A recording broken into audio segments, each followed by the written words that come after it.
بسم اللہ الرحمن الرحیم۔ مرد کی پسلی سے عورت کو بنا کے اللہ تعالیٰ نے مرد کو اپنی اس حکمت کا اشارہ دیا کہ میں نے اس عورت کی تخلیق فرشتوں کی لائی مٹی سے نہیں کی، میں نے اسے تمہارے جسم کے حصے سے اس لیے نکالا کہ عورت کا تقدس اور پردہ قائم رہے۔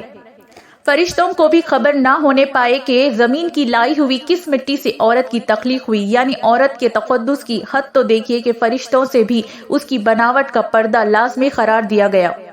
اور پہلی عورت اس مرد کی پسلی سے نکلی جس کو وہ منکوحہ کہلائی۔ اب بات آتی ہے پسلی کی۔ عورت پسلی سے ہی کیوں نکلی؟ کیا ٹیڑھا پن وہیں سے ملا؟ نہیں، یہاں بھی حکمت سے خالی بات نہیں ہے۔ انسانی جسم میں دل اور بہت سے نازک حصے پسلی کے پیچھے چھپے ہوئے ہیں، یعنی پسلی کے ایک ڈھال ہے۔ ان نازک حصے کے لیے تو اللہ پاک نے عورت کو پسلی سے نکال کے یہ نہیں بتایا کہ عورت میں ٹیڑھا پن ہے، بلکہ اس عورت کو پسلی کی تخلیق کر کے یہ بات سمجھا دی کہ عورت وقت پڑنے پر ڈھال بھی بن سکتی ہے۔ حضور پاک صلی اللہ علیہ وسلم صحابہ کی محفل میں جلوہ فرماتے کہ ایک شخص حاضر ہوا اور عرض کرنے لگا، یا رسول اللہ صلی اللہ علیہ وسلم، کوئی ایسا مومن بھی ہے جو جہنم میں رہے گا؟ حضور پاک صلی اللہ علیہ وسلم فرمانے لگے، ہاں، ایک شخص ایسا ہوگا جو جہنم کی گہرائی میں 1000 سال رہے گا اور مسلسل اونچی آواز میں پکارتا رہے گا، یا حنان یا منان۔ ایک دن اس قدر اونچی بلند آواز سے ہی یا حنان یا منان کہے گا کہ حضرت جبرائیل علیہ السلام جہنم کے قریب سے گزرتے ہوئے اسے سن لیں گے۔ حضرت جبرائیل علیہ السلام حیران ہوں گے کہ یہ کیسی عجیب بات ہے کہ کوئی مسلسل یا حنان یا منان پکار رہا ہے۔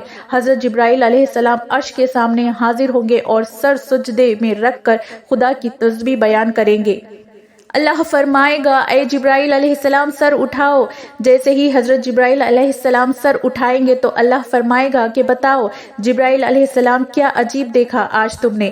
حضرت جبرائیل علیہ السلام عرض کریں گے، اے اللہ، اے ہمارے رب، میں نے جہنم سے آتی ہوئی ایک آواز سنی ہے جو کہ گہرے گڑھے سے لگ رہی تھی، کوئی پکار رہا تھا یا حنان یا منان۔ اللہ فرمائے گا، اے جبرائیل علیہ السلام، جہنم کی دورخواہ مالک کے پاس جاؤ اور اسے کہو کہ جو بندہ یا حنان یا منان کی صدا لگا رہا ہے اسے جہنم سے نکال کر تمہارے حوالے کر دے، پھر اسے میرے پاس لے آؤ۔ حضرت جبرائیل علیہ السلام جہنم کے دروازے پر تشریف لے جائیں گے، دروازے پر دستک دیں گے، مالک باہر آئیں گے۔ حضرت جبرائیل علیہ السلام انہیں اللہ پاک کا حکم سنائیں گے، حکم سن کر مالک جہنم کے اندر جائیں گے۔ حضرت محمد صلی اللہ علیہ وسلم نے فرمایا، جیسے ماں اپنے بچے کو پہچانتی ہے، مالک ایسے جہنم کو پہچانتے ہیں۔ اس کے باوجود آپ یہ یا حنان یا منان کہنے والے شخص کو تلاش نہیں کر پائیں گے۔ باہر تشریف لائیں گے، حضرت جبرائیل علیہ السلام سے عرض کریں گے، اے جبرائیل، جہنم نے گہرا سانس لیا ہے، اس لیے کون سی چیز پتھر ہے، کون سی چیز لوہا ہے اور کون انسان ہے،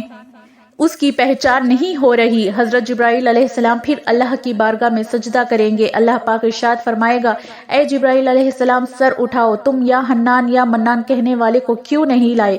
جبرائیل علیہ السلام عرض کریں گے، مولا، دورخواہ جہنم مالک نے بھی معذرت کر لی ہے، کہتے ہیں جہنم نے گہری سانس لی ہے، اس وجہ سے پتھر، لوہے اور انسان کے درمیان کوئی فرق نہیں بچا ہے، تو یہ سب جل کر کوئلہ بن چکے ہیں، کس چیز کی پہچان نہیں ہو پا رہی ہے۔ اللہ فرمائے گا، جبرائیل، مالک سے کہو میرا بندہ جہنم کی فلاں گڑھے میں فلاں کونے میں اس حالت میں پڑا ہوا ہے۔ حضرت جبرائیل علیہ السلام جہنم کے دروازے پر جائیں گے اور حضرت مالک کو یا حنان یا منان پکارنے والے کا پتہ بتائیں گے۔ حضرت مالک جہنم کے اندر جائیں گے اور دیکھیں گے ایک شخص ہے، اس کے پاؤں اس کی پیشانی کے ساتھ اور اس کے ہاتھ گردن کے ساتھ بندھے ہوئے ہیں اور جہنم کے سانپ بچھو اس کے ساتھ لیٹے ہوئے ہیں۔ حضرت مالک اس کی زنجیریں توڑ دیں گے اور جہنم سے نکال کر حضرت جبرائیل علیہ السلام کے حوالے کر دیں گے۔ حضرت جبرائیل علیہ السلام اسے عرش الہی کے سامنے لے کر حاضر ہوں گے، سر سجدے میں رکھیں گے۔ اللہ پاک فرمائے گا، جبرائیل علیہ السلام سر اٹھاؤ۔ جبرائیل علیہ السلام سر اٹھائیں گے۔ اب اللہ پاک اس بندے سے فرمائے گا، اے بندے، کیا میں نے تیری بہترین تخلیق نہیں کی تھی؟ کیا میں نے تیری طرف رسول نہیں بھیجے تھے؟ کیا میرے رسولوں نے تمہیں میری کتاب نہیں